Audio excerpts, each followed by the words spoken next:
తులారాశి వారికి ఈ వారం చాలా వరకు అనుకూలంగా ఉంది. వ్యాపారరీత్యా మంచి కలిసిపాడుదనంగా ఉంటుంది. విదేశీ సంబంధించిన వ్యవహారాలు సానుకూలపడతాయి. వృత్తి ఉద్యోగంలో మంచి మార్పులు చోటు చేసుకుంటాయి. మీరు కన్న కళల్లో నెరవేరుతుంది. ఏదైనా ఒక కార్యక్రమం ప్రారంభించాలని అనుకుంటారు. కొత్త ఉత్సాహంతో ముందుకు సాగుతారు. మన కష్టానికి తగ్గ ఫలితం దక్కుతున్న భావంతో మంచి అవకాశాల కోసం ఎదురు చూస్తారు. అవి వెతుక్కుంటూ మీ దగ్గరికి వస్తాయి. అదేవిధంగా శత్రువులపైన మీరు విజయం సాధిస్తారు. ఎవరైతే శత్రువులు ఉన్నారో వారు మీకు మిత్రులుగా మారే అవకాశం గోచరిస్తుంది. మీరు వారు ఎప్పుడో చేసిన సహాయానికి కొంతవరకైనా రుణం తీర్చుకోవాలనే భావంతో ముందుకు రావడం అదొక మంచి అవకాశం అని చెప్పచ్చు. అదేవిధంగా స్థిరాస్తులకు సంబంధించిన వ్యవహారాలు, రియల్ ఎస్టేట్ రంగంలో ఉన్న వారికి, కాస్మెటిక్స్, బ్యూటీషియన్స్ ఈ రంగాల వారికి మంచి అవకాశాలు కలిసి వస్తాయి. భూ క్రయ విక్రయాలు లాభసాటిగా ఉంటుంది. కొత్త గృహం కానీ ఆభరణాలు కానీ కొనుగోలు చేసే అవకాశం గోచరిస్తోంది. రావాల్సిన ధనం చేతికి అందుతుంది. వచ్చిన ధనాన్ని పెద్ద మొత్తంలో ఇన్వెస్ట్మెంట్ చేయడం జరుగుతుంది. సహోదరి సహోదరు మధ్య మంచి బాంధవ్యం ఏర్పడుతుంది. తల్లిదండ్రుల సహకారం మీకు ఎల్లవెల్లా లాభిస్తాయి. వారి సహకారంతో మరింత ముందుకు వెళ్ళే అవకాశం గోచరిస్తోంది. జీవిత భాగస్వామి సలహాలు సూచనలు మీకు ఎంతో మేలు చేస్తుంది.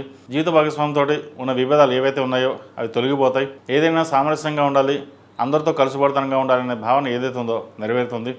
విద్యార్థులకు విద్య పట్ల ఆసక్తి తగ్గుతుంది, శ్రద్ధ తగ్గుతుంది. అయితే పట్టుదలతో ముందుకు వెళ్తేనే విజయప్రాప్తి అన్న పదాన్ని గుర్తుపెట్టుకోండి. చదువు మీద నెగ్లెక్ట్ చేయకుండా జాస్ పెట్టినట్లయితే మరిన్ని భవిష్యత్తు బాగుంటుంది. అదేవిధంగా ప్రభుత్వ ఉద్యోగస్తులకు, రాజకీయ రంగంలో ఉన్న వారికి, సినీ కళారంగంలో వారికి కాలం అనుకూలంగా ఉంది. చిరుస్థాయి వ్యాపారస్తులు కూడా ఈ వారం చాలా వరకు అనుకూలంగా ఉంటుంది. ఏదైనా ఒక కార్యక్రమాన్ని ప్రారంభించి నలుగురిలో గుర్తింపు తెచ్చుకోవాలనే భావన ఎక్కువగా ఉంటుంది. దాని తగ్గట్టుగానే కష్టపడతారు. ఈ రాశిలో జన్మించిన స్త్రీలు కూడా చాలా వరకు అనుకూలంగా ఉంటుంది. ఆరోగ్యరీత్యా కూడా ఎటువంటి ఇబ్బంది లేని వాతావరణం ఉంటుంది. రాశ్యాధిపతి అష్టమాధిపతి అయిన శుక్రుడు సప్తమంలో ఉన్నారు. తృతీయ షష్టమాధిపతి అయిన గురువు భాగ్యంలో ఉన్నారు. భాగ్యంలో వీరికి బలంగా ఉన్నారు. అదేవిధంగా శని కూడా 6 బలంగా ఉన్నారు. వ్యయాధిపతి భాగ్యాధిపతి అయిన బుధుడు 6 ఉన్నారు. దూర ప్రాంత ప్రయాణాలు, వ్యాపార అభివృద్ధి, ఉద్యోగంలో స్థిరత్వం అనేది లభిస్తుంది. ఈ రాశివారు ప్రతిరోజు ప్రతినిత్యం ఓం నమస్తే ఒత్తుతో దీపారాధన చేయడం, కాలభైరవ రూపు మెడలో వేసుకోవడం చెప్పదగిన సూచన. ఈ రాశిలో జన్మించిన వారికి కలిసి వచ్చే సంఖ్య 2, కలిసి వచ్చే రంగు నేవీ బ్లూ.